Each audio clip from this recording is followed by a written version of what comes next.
3 साल पहले मैंने एक साथ 4 लड़कियों को डेट किया था, जिसे पता चलने के बाद अपनी एक्स गर्लफ्रेंड से पीछा छुड़ाने के लिए मैं मंदिर भाग जाता हूँ और वहाँ पूरे 3 साल तक रहता हूँ। 3 साल बाद मैं वापस क्लाउड सिटी लौटता हूँ। मैं सोचता हूँ कि अब सीरियसली काम करूंगा और लड़कियों से दूर रहूंगा, लेकिन मैं जहाँ भी जाता हूँ वहाँ मुझे अपनी कोई ना कोई एक्स गर्लफ्रेंड मिल जाती है। रूम रेंट करने जाता हूँ जिस पर मकान मालकिन भी मेरी एक्स गर्लफ्रेंड निकलती है। जॉब ढूंढने जाता हूँ जिस पर वहाँ भी मेरी एक्स गर्लफ्रेंड मिल जाती है। टीवी सीरीज देखता हूँ जिसमें मेन फीमेल कैरेक्टर भी मेरी एक्स गर्लफ्रेंड ही होती है। मैं समझ नहीं पाता कि आखिर मेरे साथ ऐसा ही क्यों होता है। मेरी एक्स गर्लफ्रेंड्स अभी तक मुझसे नाराज होती हैं और हर रात चुपके से मेरे बेड तक पहुंच जाती हैं। अचानक एक लड़ाई और तेज आवाज से मेरी आंख खुल जाती है। तभी कार में अनाउंसमेंट होता है, युनचेंग स्टेशन आने वाला है, सभी लोग उतरने की तैयारी कर लें। यह सुनकर मैं धीरे से खुद से कहता हूँ, अच्छा हुआ, वो सब बस एक लंबा नाइटमेयर था। स्टेशन के बाहर पहुंचते ही कुछ लड़कियां मेरी तरफ उंगली करके देखने लगती हैं, जिस पर वो कहती हैं, उस लड़के को देखो कितना हैंडसम है। अगर पहले वाली बात होती तो मैं थोड़ा एंजॉय करता, लेकिन अब मुझे सिर्फ डर लगता है। इसके बाद मैं अपने प्लान के हिसाब से नान्यांग में घर रेंट करने पहुंचता हूँ। एजेंट ली वेइचियांग बड़े एक्साइटमेंट के साथ मुझे एक नए लग्जरी अपार्टमेंट में लेकर जाता है। वह कहता है, ये 70 स्क्वायर मीटर का फ्लैट है, इतना बड़ा और लग्जरी, और अभी सिर्फ 1000 युआन में मिल रहा है। जिस पर मैं हैरान होकर पूछता हूँ, ब्रदरली, ये घर सच में सिर्फ 1000 युआन का है? मुझे यकीन ही नहीं होता, इतना सस्ता होना तो हद से ज्यादा है। जिस पर ली वेकियांग मुस्कुराते हुए कहता है, टेंशन मतलब, मैं कोई फ्रॉड नहीं हूँ। ये लग्जरी अपार्टमेंट पहले स्कूल डिस्ट्रिक्ट हाउस था, लेकिन अब इसके दाम गिर गए हैं। लैंडलॉर्ड बस जल्दी से पैसे वापस पाना चाहती है। यह सुनकर मैं बहुत खुश हो जाता हूँ। मुझे लगता है कि मेरे अच्छे दिन शुरू हो रहे हैं और मैं तुरंत कॉन्ट्रैक्ट साइन कर देता हूँ। इसके बाद ली वेचियांग मुझसे कहता है कि मैं थोड़ा वेट करूँ। वो नीचे जाकर लैंडलॉर्ड को लेकर आता है और हैंडओवर करवा देता है। ज्यादा देर नहीं होती, तभी बाहर से ली वेकियांग की आवाज आती है। उसके साथ एक लड़की अंदर आती है, जिसके हाथ में नीली अम्ब्रेला होती है। वह हंसते हुए कहती है, तुमने तो बहुत अच्छा काम किया, इतनी जल्दी ये फ्लैट रेंट पर दे दिया। मैं अचानक मुड़कर उसके पैरों की तरफ देखता हूँ। दरवाजे से अंदर आते ही उसकी हाई हील्स सबसे पहले नजर आती हैं और उसके सफेद पैर के टखने पर एक खास बर्थ मार्क बना होता है। यह देखकर मैं तुरंत वॉशरूम में छिप जाता हूँ। तभी बाहर लिविंग रूम से लैंडलॉर्ड की आवाज आती है, वो आदमी कहाँ है? जिस पर मैं अपनी आवाज बदलकर कहता हूँ, मेरे पेट में दर्द है, मुझे थोड़ा टाइम लगेगा, या फिर आप वीचैट छोड़ दीजिए, मैं बाद में ऐड कर लूंगा। मैं अपनी आवाज छुपाने की कोशिश करता हूँ, लेकिन बाहर वाली औरत अचानक ली वेचियांग से पूछती है, मिस्टर, जो की आवाज कुछ अजीब नहीं लग रही, क्या ऐसी बहुत तेज चल रहा है? जिस पर उसे सर्दी हो गई है। लेकिन अगले ही पल वो अचानक पूछती है, तुमने अभी उसे मिस्टर झाओ कहा था, उसका पूरा नाम क्या है? जिस पर ली वेकियांग कहता है, मैं बताना भूल गया, उस आदमी का नाम झाओ यांग है और वो अभी अभी क्लाउड सिटी वापस लौटा है। यह सुनते ही बाहर से एक अजीब सी हंसी सुनाई देती है। फिर धीरे धीरे कदमों की आवाज मेरी तरफ आने लगती है, जिसके बाद वो वॉशरूम के दरवाजे पर नॉक करती है और कहती है, झोयांग, अब नाटक बंद करो और जल्दी बाहर आओ। मैं गहरी सांस लेता हूँ और मजबूरी में दरवाजा खोल देता हूँ। काफी देर तक चुप रहने के बाद मैं ऑकवर्ड तरीके से मुस्कुराकर कहता हूँ, शाओ शुआंग। मेरे सामने खड़ी लड़की शु शाओ शुआंग होती है। वो युनचेंग यूनिवर्सिटी की सबसे फेमस लड़की हुआ करती थी और फिर वो उन्हीं 4 लड़कियों में से एक होती है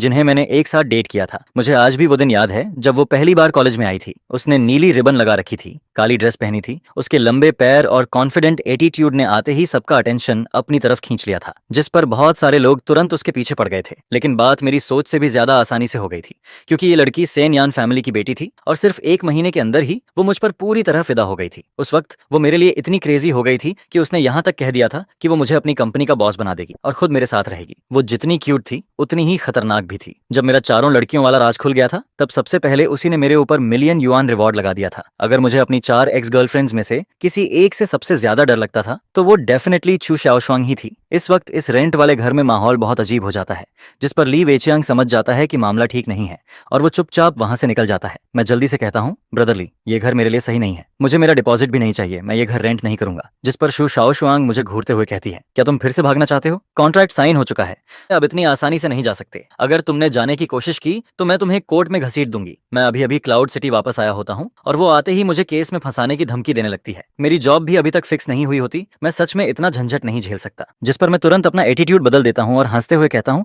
अरे मैं तो मजाक कर रहा था, इतना अच्छा घर मैं कैसे छोड़ सकता हूँ? शाओशुआंग, तुम सीरियसली ले गई क्या? जिस पर वो मुझे देखती है और कहती है, शाओशुआंग, अभी किसी ने मुझे मिस शू कहा था ना? यह सुनकर मैं ऑकवर्ड होकर मुस्कुराता हूँ। वो फिर पूछती है, हमारे बीच क्या रिश्ता है, बताओ। जिस पर मैं गहरी सांस लेकर धीरे से कहता हूँ, बेबी। ये 2 शब्द सुनते ही ऐसा लगता है जैसे उनमें कोई मैजिक हो। शू शाओशुआंग का चेहरा तुरंत लाल हो जाता है। वो घबराकर खिड़की की तरफ देखने लगती है और कहती है, कौन बेबी, क्या हम इतने क्लोज हैं? पास खड़ा ली वेइचियांग हमें ऐसे देखता है जैसे वो पत्थर बन गया हो। मुझे डर लगता है कि कहीं अगले ही पल शु शाओशुआंग फिर से नाराज होकर चली न जाए, जिस पर मैं तुरंत बात बदल देता हूँ, रेंट की बात करता हूँ और उसे वीचैट पर 5,000 युआन ट्रांसफर कर देता हूँ। लेकिन वो जाने का कोई इरादा नहीं दिखाती, बल्कि वो धीरे धीरे मेरे और करीब आने लगती है। उसकी खुशबू सीधा मेरी सांसों तक पहुंचती है। फिर वो मुझे देखकर कहती है, क्या तुम चाहते हो कि मैं ऐसे ही चली जाऊं? यह सुनकर अपनी जान बचाने के लिए मैं फैसला करता हूं कि अब सच बोल देना ही सही रहेगा, जिस पर मैं कहता हूं, शाओशुआंग, मैं पिछले 3 साल से 4 टेम्पल्स में था। मैंने वहां बहुत कुछ सीखा है। मैं सच में तुम्हारा बहुत शुक्रगुजार हूँ। मुझे पता है कि मैंने तुम्हारे साथ बहुत गलत किया था, लेकिन मैं कसम खाता हूँ अब आगे से मैं कभी किसी के साथ ऐसा नहीं करूंगा। मैं बस इतना कहना चाहता हूँ कि मैं अब अपनी बीमारी से ठीक हो चुका हूँ, इसलिए प्लीज मुझे परेशान मत करो। यह सुनकर शु शाओशुआंग कुछ देर के लिए चुप रह जाती है।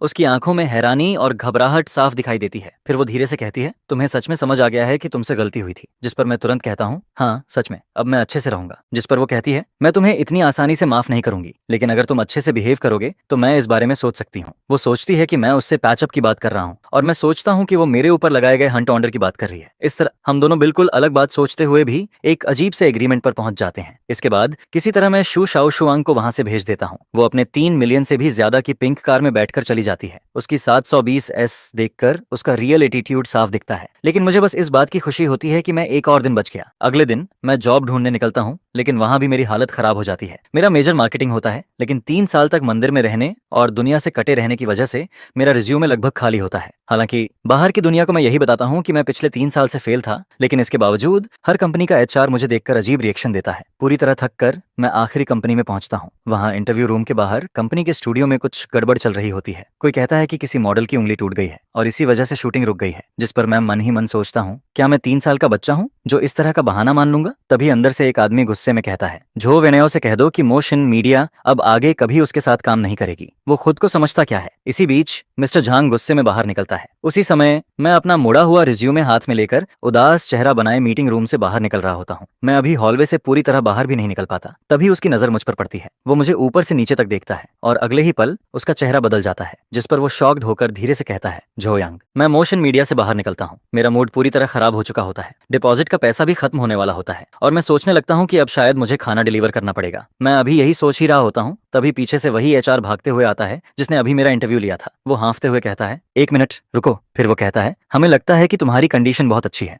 क्या तुम्हें हमारे यहाँ काम करने में इंटरेस्ट है? यह सुनकर मेरी जिंदगी जैसे अचानक ऊपर नीचे होने लगती है। मुझे लगता है कि शायद मेरी सिंसियरिटी ने उन्हें इंप्रेस कर दिया। मैं तुरंत कहता हूँ कि मैं मार्केटिंग का काम बहुत अच्छे से कर सकता हूँ, लेकिन मेरी बात पूरी होने से पहले ही HR ऑकवर्ड होकर मुझे रोक देता है। वो कहता है, असल में हम तुम्हें मार्केटिंग की जॉब नहीं देना चाहते, हम तुम्हें मॉडल बनाना चाहते हैं। यह सुनकर मैं कुछ देर के लिए चुप रह जाता हूँ।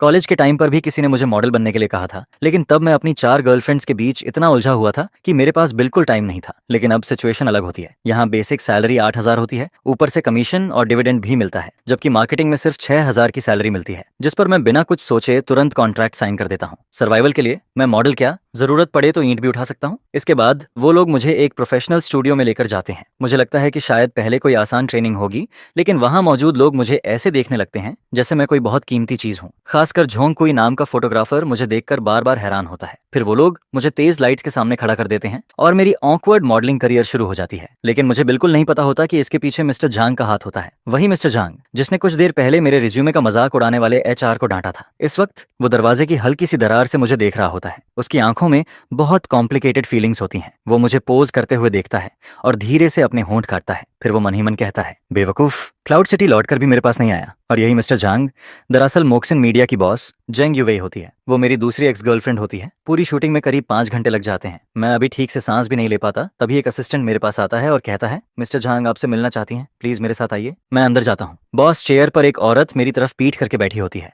उसकी आवाज थोड़ी जानी पहचानी लगती है। वो पूछती है, काम कैसा लग रहा है? जिस पर मैं कहता हूँ, काफी अच्छा है, थैंक्स, आपने मुझे ये मौका दिया। तभी वो अचानक पूछती है, तुम क्लाउड सिटी वापस कब आए? यह सुनते ही मेरे चेहरे की मुस्कान गायब हो जाती है। मैं सोचने लगता हूँ कि उसे कैसे पता चला कि मैं वापस आ गया हूँ। अगले ही पल वो धीरे से मुड़ती है। उसका चेहरा देखते ही मैं पूरी तरह शॉक हो जाता हूँ। वो झांग युवेई होती है। उसे देखते ही मेरी पुरानी यादें वापस आने लगती हैं। कॉलेज के 2nd ईयर की वो बारिश वाली रात, मूवी थिएटर और फिर उससे पहली मुलाकात। उस वक्त मैं बस एक गरीब स्टूडेंट था और वो मेरी उन 4 एक्स गर्लफ्रेंड्स में से एक होती है। लेकिन बाकी सबसे अलग वो वही इंसान होती है जिसके लिए मेरे दिल में सबसे ज्यादा गिल्ट होता है, क्योंकि सिर्फ वही ऐसी होती है जिसने मेरे साथ कभी बुरा नहीं किया। बाकी सब मुझे छोड़कर चली गई थी, लेकिन उसने कभी मुझे नीचे गिराने की कोशिश नहीं की। फिर वो मुझे देखकर धीरे से कहती है, जल्दी वापस आ जाते। 3 साल हो गए, मैंने तुम्हें देखा तक नहीं। 3 साल पहले की वो सिंपल और कमजोर लड़की अब एक स्ट्रॉन्ग फीमेल बॉस बन चुकी होती है। जिस पर मैं धीरे से कहता हूँ, तुम्हें अभी भी मेरी याद है। वो हल्का सा मुस्कुराती है और कहती है, मुझे लगा था तुम जैसे बड़े स्कमबैग मुझे भूल चुके होगे। यह सुनकर मैं शर्मिंदा होकर अपना सिर नीचे कर लेता हूँ। फिर मैं उसे पिछले 3 साल की सारी बातें बता देता हूँ, मंदिर में रहना, भागते रहना और बाकी सब कुछ। मेरी बात सुनने के बाद वो धीरे से अपना हाथ मेरे सिर पर रखती है,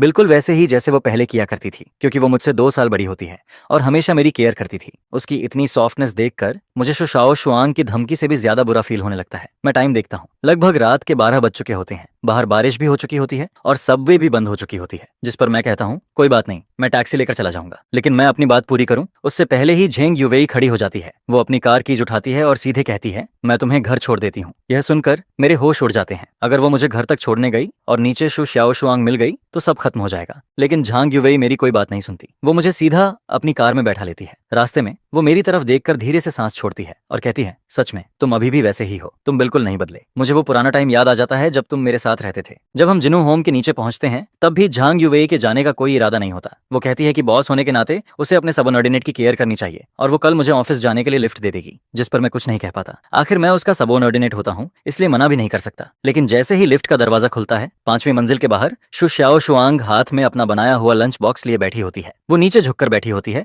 लेकिन जैसे ही वो मुझे और झेंग युवेई को साथ में बाहर आते देखती है, उसका चेहरा तुरंत बदल जाता है। फिर वो भागकर मेरे पास आती है और मेरा कॉलर पकड़ लेती है। वो गुस्से में कहती है, तुमने कल ही कहा था कि अब कुछ गलत नहीं करोगे और आज ही किसी और लड़की को घर ले आए। यह सुनकर मेरे माथे पर ठंडा पसीना आ जाता है। एक तरफ लैंडलॉर्ड वाली एक्स गर्लफ्रेंड खड़ी होती है और दूसरी तरफ बॉस वाली एक्स गर्लफ्रेंड। जिस पर मैं जल्दी से कहता हूँ, मेरी बात सुनो, ये लैंडलॉर्ड है जिससे मैं कल मिला था और ये बॉस है जिससे मैं आज मिला हूँ। मैं 3 उंगलियां उठाकर कसम खाता हूँ। हालांकि बात बहुत अजीब लगती है, लेकिन ये सब सच में सिर्फ कोइंसिडेंस होता है। मैंने सच में कुछ गलत नहीं किया। हम अभी ऑफिस में ओवरटाइम कर रहे थे और ये बस मुझे घर छोड़ने आई है। जिस पर झांग युवेई भी मेरी बात मान लेती है। वो कहती है कि हाँ, हम ओवरटाइम कर रहे थे। लेकिन फिर वो शु शाओ शुआंग की तरफ देखकर कहती है, लेकिन तुम लैंडलॉर्ड होकर आधी रात को यहाँ क्या कर रही हो? रेंट लेने आई हो क्या? जिस पर शु शाओ शुआंग तुरंत कहती है, ये मेरा घर है, मैं जब चाहूँ यहाँ आ सकती हूँ। फिर वो दोनों एक दूसरे को घूरती हैं। जिसके बाद शु शाओ शुआंग कहती है, अगर मिसअंडरस्टैंडिंग है तो अंदर चलकर बात करते हैं। मैं आज रात झाओ यांग के साथ यहीं रहूंगी। जिस पर झांग युवेई भी तुरंत कहती है, अगर तुम आ सकती हो तो मैं भी आ सकती हूँ, मुझे भी इससे बहुत सारी बातें करनी है। और फिर दोनों आपस में एग्री कर लेती हैं। लेकिन किसी ने भी मुझसे नहीं पूछा होता कि मैं क्या चाहता हूँ। 3 दिन पहले मंदिर में एक मंक ने मुझे वार्निंग दी थी कि मुझे लड़कियों से दूर रहना चाहिए। लेकिन अब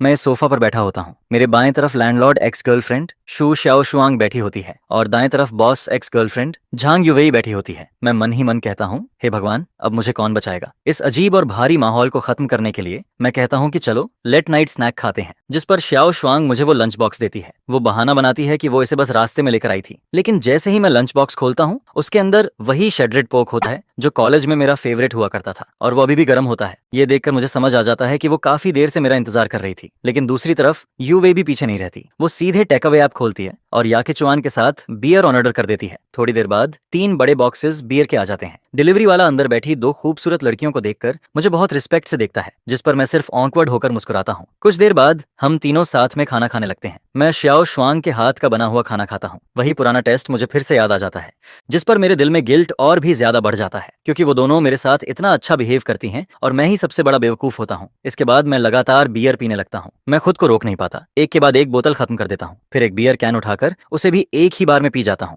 थोड़ी ही देर में मुझे शराब चढ़ जाती है। मैं नशे में खुद को थप्पड़ मारता हूँ और लड़खड़ाती हुई आवाज में बोलने लगता हूँ, मैं अच्छा इंसान नहीं हूँ, लेकिन आगे से अगर तुम दोनों को कभी कोई परेशानी हुई तो मैं जरूर तुम्हारी हेल्प करूंगा। इसके बाद मुझे कुछ भी ठीक से याद नहीं रहता। मुझे बस इतना याद रहता है कि शु शाओ शुआंग और झांग युवेई दोनों मिलकर मुझे उठाकर बेड तक लेकर जाती हैं, जिस पर युवेई धीरे से मुझे कंबल ओढ़ा देती है और मेरे सिर पर हाथ फेरती है। उसी समय मुझे शु शाओ शुआंग की आवाज सुनाई देती है। वो अचानक पूछती है, सच बताओ, क्या तुम अभी भी उसे पसंद करती हो? जिस पर झांग युवेई मेरी तरफ देखती है। मैं उस वक्त सो रहा होता हूँ। उसकी आंखों में सॉफ्टनेस साफ दिखाई देती है। फिर वो धीरे से कहती है, उसने मुझे मेरा पहला DSLR दिया था, उसी ने मेरे फोटोग्राफी ड्रीम को सपोर्ट किया था, इसलिए मैं उससे नफरत नहीं कर सकती। जिस पर शु शाओ शुआंग बिना सोचे तुरंत कहती है, मैं भी अभी तक झो यांग को पसंद करती हूँ। फिर वो धीरे से कहती है, मैं उसे मारना भी चाहती हूँ, लेकिन उससे कोई फर्क नहीं पड़ता। इस बार मैं उसे दोबारा भागने नहीं दूंगी। यह सुनकर झांग युवेई हल्का सा मुस्कुराती है। फिर वो मेरे कान को खींचती है और शु शाओ शुआंग से कहती है, तुम्हारा एटीट्यूड अभी भी बिल्कुल पहले जैसा है। लेकिन फिर वो धीरे से कहती है, तुम्हें मुझसे नहीं, बाकी लड़कियों से सावधान रहना चाहिए। और इसी तरह दोनों एक दूसरे का वीचैट ऐड कर लेती हैं ताकि बाकी एक्स गर्लफ्रेंड्स के खिलाफ वो एक टेम्परेरी अलायंस बना सकें। अगले दिन दोपहर में मेरी आंख खुलती है। मेरा सिर बहुत ज्यादा दर्द कर रहा होता है, लेकिन जैसे ही मैं आंख खोलता हूँ मैं देखता हूँ कि शु शाओ शुआंग मेरे ऊपर सो रही होती है। उसी वक्त बेडरूम का दरवाजा खुलता है और झांग युवेई बाहर आती है। उसे देखकर मेरा दिमाग पूरी तरह खाली हो जाता है। मुझे लगता है कि कल रात नशे में मैंने जरूर कोई बहुत बड़ी गलती कर दी होगी, जिस पर मैं घबराकर पूछता हूँ कल रात मैंने कुछ किया था क्या। लेकिन वो दोनों मुझे देखकर हंसने लगती हैं। फिर झांग युवेई कहती है, तुम तो कल रात मरे हुए इंसान की तरह सो रहे थे, कुछ भी नहीं हुआ। यह सुनकर मैं राहत की सांस लेता हूँ। आज झांग युवेई अच्छे मूड में होती है, इसलिए वो मुझे एक दिन की छुट्टी दे देती है। कंपनी जाने से पहले वो पूरे घर को अच्छे से साफ भी कर देती है। फिर जाते जाते मुझे वार्निंग देती है कि उसके ना रहने पर मैं कोई गड़बड़ ना करूं। इसके बाद शिव शाओशुआंग भी उठ जाती है और जैसे ही उसे कल रात की अपनी बात याद आती है उसका चेहरा तुरंत लाल हो जाता है, क्योंकि उसने खुद कहा था कि वो अभी भी झो यांग को पसंद करती है। यह सोचकर वो शर्म से कहीं छिप जाना चाहती है, जिस पर मैं धीरे से कहता हूँ, शाओशुआंग तुम उठ गई। फिर मैं उससे पूछता हूँ, तुमने और झांग युवेई ने कल रात क्या बात की थी। जिस पर वो मुझे घूर कर कहती है, बहुत सारी बातें, जैसे कि तुम्हें सोते हुए ही मार देना चाहिए या नहीं। यह सुनकर मेरी रीढ़ की हड्डी तक ठंडी पड़ जाती है। मैं मन ही मन कसम खाता हूँ कि अब आगे से मैं कभी शराब नहीं पीऊंगा। इसके बाद सुबह की धूप कमरे में आ रही होती है। मैं चुपचाप शुशाओ शुआंग के पीछे खड़ा होकर उसके बाल ठीक करने लगता हूँ और उस पल मुझे ऐसा फील होता है जैसे मैं फिर से 3 साल पहले वाले दिनों में वापस पहुंच गया हूँ। आज दोपहर एक अच्छी मूवी लगी हुई है, झोयांग, चलो साथ में देखने चलते हैं। शु शाओ शुआंग मुझे दोपहर में मूवी देखने के लिए बुलाती है, लेकिन मैं मना कर देता हूँ। मैं कहता हूँ, आज नहीं, आज मुझे कंपनी जाना है। जॉब का पहला दिन है, मुझे अपने कॉलेग्स पर अच्छा इंप्रेशन छोड़ना है। जिस पर वो थोड़ा नाराज होकर मुझे देखती है। फिर जैसे ही मैं जाने लगता हूँ वो अचानक अपना एक और टैलेंट दिखा देती है। वो सामने वाले फ्लैट का दरवाजा खोलती है और अंदर चली जाती है। फिर वो पीछे मुड़कर कहती है, मैं तुम्हें बताना भूल गई थी, ये पूरी बिल्डिंग मेरी है। अगर तुम्हें मेरी जरूरत पड़े तो कभी भी सामने वाले घर का दरवाजा नॉक कर देना। यह सुनकर मैं वहीं खड़ा रह जाता हूँ। मुझे सच में समझ नहीं आता कि ये लड़की आखिर कितनी अमीर है। इसके बाद वो हल्के लाल चेहरे के साथ मुझे चुटकी काटती है और वार्निंग देती है कि कंपनी में कोई गड़बड़ मत करना। जिसके बाद वो वापस चली जाती है। मैं पूरे जोश के साथ कंपनी पहुंचता हूँ, लेकिन जैसे ही नीचे पहुंचता हूँ वहां का सीन देखकर पूरी तरह चौंक जाता हूँ। कंपनी के गेट के सामने लड़कियों की एक बड़ी भीड़ खड़ी होती है। उनके हाथ में बैनर्स होते हैं और वो मोशिन मीडिया के खिलाफ चिल्ला रही होती हैं। वो कह रही होती हैं कि मोशिन मीडिया ने उनके आइडल झो वेन्याओ को धोखा दिया है, उसकी जगह किसी और को कवर शूट दे दिया गया है। यह देखकर मैं घबरा जाता हूँ। फिर भी मैं हिम्मत करके उनके पास जाता हूँ और धीरे से पूछता हूँ कि आखिर हुआ क्या है। जिस पर एक लड़की गुस्से में कहती है, किसी हरामी ने बैकडोर से एंट्री लेकर हमारे भाई की जगह कवर शूट छीन लिया। यह सुनकर मैं कांपती हुई आवाज में पूछता हूँ, क्या तुम्हें उस इंसान का नाम पता है। जिस पर वो और भी गुस्से में कहती है, उस कमीने का नाम झो यांग है। यह सुनते ही मैं वहीं जम जाता हूँ। मेरे सामने खड़ी वही लड़कियां जो मुझे मार डालने की बात कर रही होती हैं, असल में मेरे ही खिलाफ खड़ी होती हैं। मेरे चेहरे की मुस्कान धीरे धीरे गायब हो जाती है। काफी देर बाद मुझे समझ आता है कि जिस आदमी को ये सब लोग गाली दे रही हैं वो मैं ही हूँ। जिस पर अपनी जान बचाने के लिए मैं ऐसे बिहेव करने लगता हूँ जैसे मैं कोई राह चलता आदमी हूँ। लेकिन मैं उन फैन गर्ल्स को कम समझ लेता हूँ। किसी ने ग्रुप में मेरी फोटो भेज दी होती है और अगले ही पल मेरी पहचान खुल जाती है, जिस पर सारी लड़कियां मेरी तरफ देखने लगती हैं। फिर वो जोर जोर से चिल्लाने लगती हैं। मैं जल्दी से कहता हूँ, मैं उस स्टार को जानता भी नहीं हूँ, लेकिन वो मेरी बात सुनने की जगह और ज्यादा गुस्सा हो जाती हैं। फिर वो लोग झांग युवेई को भी गालियां देने लगती हैं। वो कहती हैं, झांग सरनेम वाली बॉस भी कोई अच्छी नहीं है, उसने जरूर तुम्हें अपने पास रख लिया होगा, तभी तुम्हें ये मौका मिला है। जिस पर मेरा चेहरा तुरंत बदल जाता है। मुझे गाली दो, मैं सह सकता हूँ, लेकिन मैं झांग युवेई के बारे में एक शब्द भी गलत नहीं सुन सकता। अगले ही पल मैं अपना हाथ उठाता हूँ और सबसे ज्यादा गाली देने वाले 180 पाउंड के आदमी को सीधा पंच मार देता हूँ। वो आदमी सीधे पीछे जाकर भीड़ में गिर जाता है और फिर पूरा माहौल अचानक बिगड़ जाता है। चारों तरफ चीखने की आवाज आने लगती है। लड़कियां मेरी तरफ भागने लगती हैं। लेकिन 3 साल मंदिर में रहने की वजह से मेरा शरीर पहले से बहुत मजबूत होता है। मेरी हाइट भी 1.85 मीटर होती है, इसलिए मैं भीड़ के बीच खुद को बचाने की कोशिश करता हूँ। उसी वक्त ऊपर ऑफिस में झांग युवेई मुझे खिड़की से देख रही होती है। पहले तो वो मुझे देखकर हल्का मुस्कुराती है, लेकिन जैसे ही उसे पता चलता है कि मुझे मारा जा रहा है उसका चेहरा तुरंत बदल जाता है, जिस पर वो घबराकर नीचे भागती है। जब वो नीचे पहुंचती है तब तक मेरे चेहरे से खून निकल रहा होता है। यह देखकर उसका चेहरा पूरी तरह सफेद पड़ जाता है।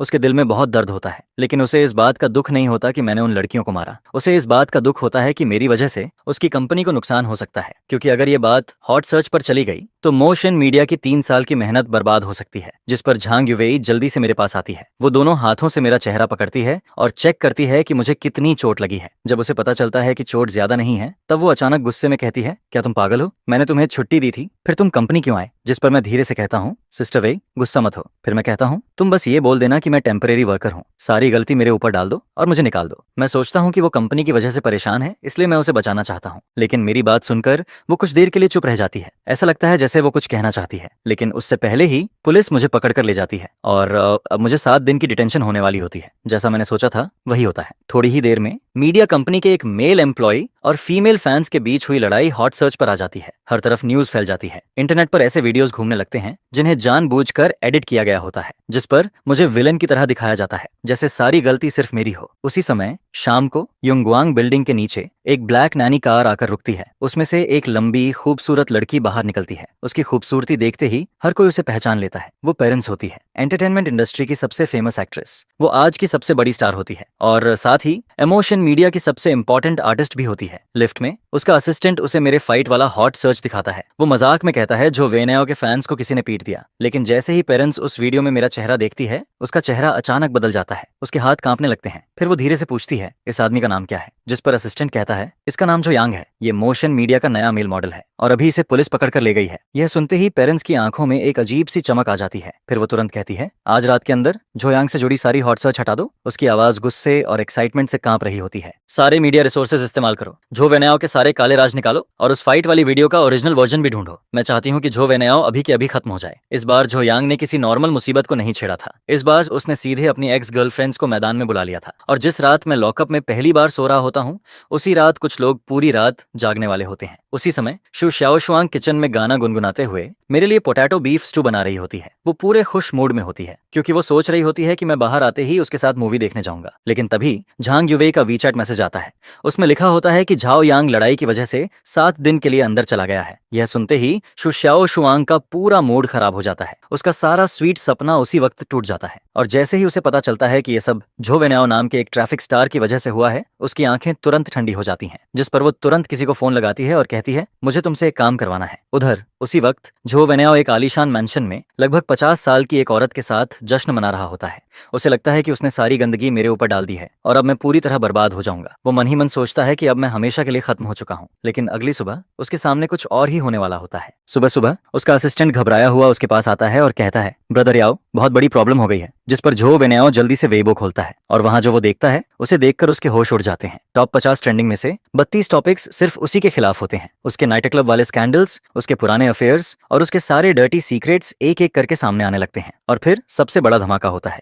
उसकी उस उम्रदराज औरत के साथ वाली हाई डेफिनेशन फोटोजेस पूरी इंटरनेट पर फैल जाती हैं। लेकिन सबसे ज्यादा डेंजरस चीज होती है उस फाइट वाले केस का सच बाहर आना। पूरा ओरिजिनल वीडियो सामने आ जाता है और उसमें साफ दिखता है कि मैं किसी को बिना वजह नहीं मारता। मैं सिर्फ इसलिए फाइट करता हूँ क्योंकि उन्होंने मुझे मजबूर किया था। जिस पर पूरी पब्लिक ओपिनियन अचानक बदल जाती है। मैं विलेन से विक्टिम बन जाता हूँ और झो वेनेओ, जिसकी इमेज पहले परफेक्ट थी, वो एकदम नीचे गिर जाती है। उसके सारे ब्रांड डील्स कैंसिल हो जाते हैं, सारे एंडोर्समेंट्स खत्म हो जाते हैं और फिर यूनचेंग का सबसे बड़ा ब्लैक मटेरियल ग्रुप सीधा ऑर्डर देता है कि अब पूरे इंडस्ट्री में झो वेनेओ को बैन किया जाएगा। जिस पर झो वेनेओ अपने बेड पर बैठा रह जाता है।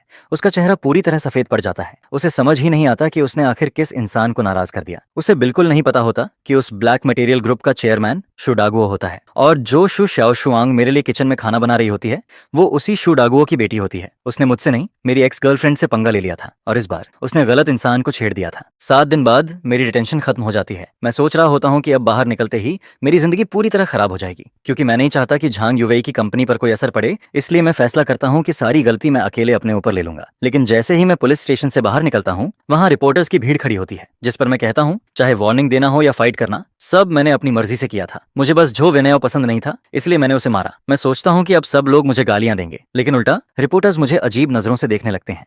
कुछ लोग तो मुझे थम्स अप तक दे देते हैं। यह देखकर मैं पूरी तरह कंफ्यूज हो जाता हूँ। उसी समय झांग युवेई जल्दी से कार लेकर वहां पहुंचती है। वो मुझे बैठाती है और मुस्कुराते हुए कहती है अपना फोन देखो। जिस पर मैं फोन खोलता हूँ और मुझे पता चलता है कि इन 7 दिनों में पूरी दुनिया बदल चुकी होती है। झो वेनेओ के सारे सीक्रेट्स बाहर आ चुके होते हैं। उसके अफेयर्स, उसके लाइज, उसकी चीटिंग, सब कुछ इंटरनेट पर फैल चुका होता है। और मैं, जिसने गुस्से में किसी को मारा था, अचानक लोगों की नजर में हीरो बन गया होता हूँ। जिस पर झांग युवेई अचानक कार रोक देती है। फिर वो मेरी तरफ देखती है। उसकी आंखें थोड़ी नम होती हैं। फिर वो धीरे से पूछती है झोयांग, मैंने उस दिन पूरी वीडियो देखी थी, क्या तुमने उनसे सिर्फ इसलिए फाइट की क्योंकि वो मुझे गालियां दे रहे थे? जिस पर मैं धीरे से कहता हूँ वो लोग बहुत बुरा बोल रहे थे, लेकिन मैं अपनी बात पूरी करूं उससे पहले ही जेंग युवेई की आंखों से आंसू निकलने लगते हैं। वो मेरा हाथ पकड़ लेती है और कहती है तो फिर तुमने मुझे पहले क्यों नहीं बताया? मैं उसे देखकर कुछ कहने ही वाला होता हूँ, लेकिन अगले ही पल वो अचानक मेरा सिर पकड़ लेती है और फिर उसके नरम होंठ सीधे मेरे होंठों पर आ जाते हैं। यह देखकर मैं पूरी तरह फ्रीज हो जाता हूँ। जिस पर झांग युवेई भी तुरंत लाल हो जाती है। फिर वो जल्दी से कार स्टार्ट करती है और मुझे वापस कंपनी लेकर जाने लगती है। लेकिन अंदर ही अंदर वो एक फैसला कर चुकी होती है। वो मन ही मन कहती है सॉरी शाओशुआंग, लेकिन मैं अब भी झाओ यांग को छोड़ नहीं सकती। इसके बाद पूरी कार में अजीब सा माहौल हो जाता है। मैं बार बार अभी वाला के याद करता रहता हूँ। 3 साल की मेहनत और कंट्रोल सब एक किस से टूटता हुआ महसूस होता है। उधर झांग युवई भी स्टीयरिंग पकड़कर चुप बैठी होती है। ऐसा लगता है जैसे उसे भी अपनी हरकत पर शर्म आ रही हो। उसे डर होता है कि कहीं मैं उससे दूर ना हो जाऊं। कुछ देर बाद हम कंपनी पहुंच जाते हैं, लेकिन जैसे ही झांग युवई कंपनी के बाहर खड़ी एक सफेद स्पोर्ट्स कार को देखती है, उसका चेहरा तुरंत बदल जाता है। वो बिना कुछ बोले मुझे सीधे फर्स्ट फ्लोर के मीटिंग रूम में धकेल देती है और कहती है कि मैं बाहर ना निकलूं, क्योंकि बाहर मेरी तीसरी एक्स गर्लफ्रेंड आ चुकी होती है। उसका नाम पेई ल्यूसी होता है। वो एंटरटेनमेंट वर्ल्ड की सबसे फेमस एक्ट्रेस होती है। जैसे ही वो अंदर आती है, वो सीधे पूछती है, जोयांग कहाँ है। उसके चेहरे पर एक अजीब सी स्माइल होती है, जिस पर झांग युवई तुरंत कहती है, मैं तुम्हें उससे नहीं मिलने दूंगी। फिर वो गुस्से में कहती है, मैं किसी पागल इंसान को उसके पास नहीं जाने दूंगी, खासकर तुम्हें। क्योंकि झांग युवई शुशाओ शुआंग से तो नहीं डरती। उसे पता होता है कि शुशाओ शुआंग बस गुस्सैल है, लेकिन पेई ल्यूसी अलग होती है। उसकी मेंटल कंडीशन बहुत अनस्टेबल होती है। वो सच में कुछ भी कर सकती है। वो मुझे नुकसान भी पहुंचा सकती है या खुद को भी। जिस पर पेई ल्यूसी पहले तो धमकी देती है कि वो पूरी कंपनी खत्म कर देगी, लेकिन जब झांग युवई नहीं मानती तो अगले ही पल पेई ल्यूसी की आंखों में आंसू आ जाते हैं। वो ऐसे रोने लगती है जैसे अभी टूट जाएगी। लेकिन जब झांग युवई फिर भी नहीं मानती, तब उसका चेहरा अचानक बदल जाता है। उसकी असली पागल स्माइल वापस आ जाती है। फिर वो बाहर खड़ी न्यूज वंस की तरफ इशारा करती है और कहती है, बाहर इतने सारे रिपोर्टर्स खड़े हैं, अगर उन्हें पता चल गया कि जो यांग मेरा एक्स बॉयफ्रेंड है तो क्या होगा। उसकी आवाज में अजीब एक्साइटमेंट होती है, क्योंकि पेई ल्यूसी ऐसी इंसान होती है जिसे फर्क नहीं पड़ता कि वो खुश रहेगी या नहीं। उसे सिर्फ इस बात की परवाह होती है कि वो झो यांग के साथ रह सके, चाहे उसके लिए दोनों को साथ में बर्बाद ही क्यों ना होना पड़े। इस पागल इंसान के सामने, जो न सिर्फ खुद को खत्म कर सकता है बल्कि मुझे भी अपने साथ खींच सकता है, झांग युवई आखिरकार मेरी जान बचाने के लिए मजबूरी में अपना सिर झुका देती है। जिस पर वो कहती है, ठीक है, मैं तुम्हें उससे मिलने दूंगी। कॉन्फ्रेंस रूम के बाहर झांग युवई पेई ल्यूसी को दरवाजे के अंदर जाने से पहले रोक देती है, और इस टॉप एक्ट्रेस की बेहद अनस्टेबल मेंटल कंडीशन को देखकर युवई जिद करती है कि वो सिक्योरिटी चेक स्टिक से उसकी तलाशी लेगी। जिस पर जैसे ही अलार्म बजता है, पेई ल्यूसी को मजबूरी में अपनी कमर के पीछे छुपाया हुआ पतला सा नाइफ निकालना पड़ता है, जिसे वो जमीन पर फेंक देती है और फिर बड़े आराम से अंदर चली जाती है। दरवाजा खुलता है और मुझे लगता है कि युवई आई है, लेकिन अगले ही पल पी ल्यूसी किसी पिंजरे से निकली हुई भेड़िए की तरह सीधे मुझ पर टूट पड़ती है और मुझे जमीन पर गिरा देती है। जिस पर वो मुझे कसकर पकड़ते हुए कहती है, ब्रदर झायोआंग, लोग तुम्हें बहुत मिस करते हैं। पी ल्यूसी बिल्कुल किसी क्लिंजी किटन की तरह मेरे सीने में छुप जाती है, लेकिन अगले ही पल वो अचानक अपना चेहरा उठाती है और दोनों हाथों से मेरे कंधे पकड़ लेती है। उसकी आंखें पूरी तरह पागलपन से भरी होती हैं। जिस पर वो पूछती है, तुम मुझे 3 दिन पहले छोड़कर क्यों गए थे? क्या इसलिए क्योंकि मैं उतनी खूबसूरत नहीं हूँ, या फिर इन 4 बदबूदार औरतों की वजह से? बोलो। जिस पर मैं मजबूरी में अपना हाथ बढ़ाकर उसके सिर पर थपकी देता हूँ और अगले ही पल वो पागल लड़की फिर से शांत हो जाती है, जो देखकर वो फिर से एक छोटी सी दुखी लड़की की तरह रोने लगती है। यही है पेई ल्यूसी, मेरी तीसरी एक्स गर्लफ्रेंड, एक ऐसी औरत जिसके दिमाग में थोड़ा प्रॉब्लम है। जिस पर वेई शीली को देखकर मैं अपने फर्स्ट ईयर की उस पहली मुलाकात को याद करने लगता हूँ। उस समय फिल्म स्कूल में उसे बाकी लोग बहुत परेशान करते थे और वो जोर से मेरे पास आकर मेरा कॉन्टैक्ट मांगती है, जिस पर मैं दूर खड़े उन लोगों को देखकर हंस देता हूँ जो उसका मजाक उड़ा रहे होते हैं, और फिर मैं सीधे उससे कहता हूँ, अगर तुम नहीं चाहती कि लोग तुम्हें परेशान करें तो तुम्हें खुद मजबूत बनना पड़ेगा। लेकिन उस समय मुझे नहीं पता था कि वो सिंगल पेरेंट फैमिली में बड़ी हुई है और उसकी माँ ने उसे करेक्शन स्कूल भेज दिया था, जहाँ कई सालों तक उसका ब्रेन वॉश और सप्रेशन होता रहा था। मेरी वो बात उसके अंदर छुपे हुए मॉन्स्टर को बाहर निकालने वाली चाबी बन जाती है, जिस पर उसी दिन उसने अपने 5 रूममेट्स को घायल कर दिया था और बाद में मुझे सिर्फ एक मैसेज भेजती है जिसमें लिखा होता है, मैंने उन्हें मारा और मैं वापस आ गई। गुड जॉब, है ना? इसके बाद उसकी दुनिया में सिर्फ 2 लोग बचते हैं, वो और मैं। शुरुआत में जब मैं उसके साथ था, तब मुझे सिर्फ इतना लगता है कि पेई ल्यूसी बहुत ज्यादा पॉजिटिव है, जिस पर फर्स्ट ईयर में ही मैं उससे ब्रेकअप करना चाहता था।